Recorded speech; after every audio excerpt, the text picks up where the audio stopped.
kulan aad u ballaaran oo ay isugu yimaadeen dhammaanba mas-uuliyiinta laamaha xisbiga kulmiye ee dalkan Britain iyo guddida fulinta ee xisbiga kulmiye iyo mas-uuliyiin kale ayaa waxa uu ka dhacay galbeedka magaalada London. kulankaasi ayaa goobjoog waxa ka ahaa Professor Ahmed Ismail Samatar oo haatan ku sugan dalkan Britain iyo safiirka Jamhuuriyadda Soomaaliland oo fadhiya dalka Djibouti Saciid Ahmed iyagoo halkaasina uu khudbada aad u dhaadheer ka jeediyay Professor Ahmed Ismail Samatar oo uu warramay waqtigan iyo siyaasadda isbeddelka ee ka socota Jamhuuriyadda Soomaaliland isagoo sheegay in haatan looga baahan yahay xisbiga kulmiye mid guda jooga iyo mid dibad joogaba gacmo isqabsiga iyo in la dardargeliyo arrimaha waxwada qabadsiga iyo waxqabadka ee xisbiga kulmiye. hadaladoodina waxaa ka mid ahaa sida tan: hawshan isku soo dabariday guddiga fulinta kamida iyo xubnaha kale la shaqeynayay runtii aad iyo aad bay u mahadsanyihiin. waxaan si toos ugu soo dhaweynayaa mikrofoonka gudoomiyaha xisbiga xariir Kisodow. Assalaamu calaykum waraxmatullaahi wabarakaatu. anigoo ku hadlaya afka guddiga fulinta mustambeedka laamaha iyo dhammaan taageerayaasha xisbiga kulmiye waxaan jeclahay inaan idinla soo dhaweeyo oo inu caawa soo dhaweyno professorkeena weyn Ahmed Ismail Samatar oo runtii maanta baalasha ugu waaweyn ee xisbigu kulmiye ku duulaya uu ka mid yahay. professorku wax badan ayuu ku soo kordhiyay barnaamijka maanta aynu ku dagaalgelayno waxaanu runtii diyaar u yahay guusha inuu number 1 ka noqdo dariiqa loo marayo. أنا أدي سو دوينيا أنا قاس رعسنا مع سو دوين تيدا بروفيسور أحمد إسماعيل سماتر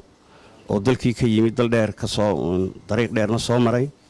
دوبينا صو مري عاونا إن لا تشوفه مقالة لندن وحنا كلنا بروفيسور سو دو حسبنا وحوين بعد كسو كردي سو ما أنت أي كم يتاي برنامج حسبك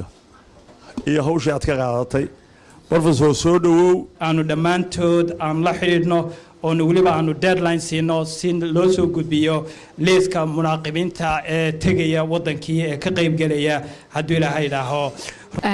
waxaan dib ugu noqonayaa soo dhaweynta professorka waxaan uga mahad celinayaa waxqabadka uu xisbiga iyo qarannimada Soomaaliland uu ku soo kordhiyay istaajaritigiisana oo ku raacsanahay wax dhalinyarada iyo dadka soo jeedinaya iyo horumarka Soomaaliland United ka dhigay fikradiisa aad iyo aad baan ku raacsanahay waana mahadsantahay ambassador Abdi Fataax maalintii dhawtoole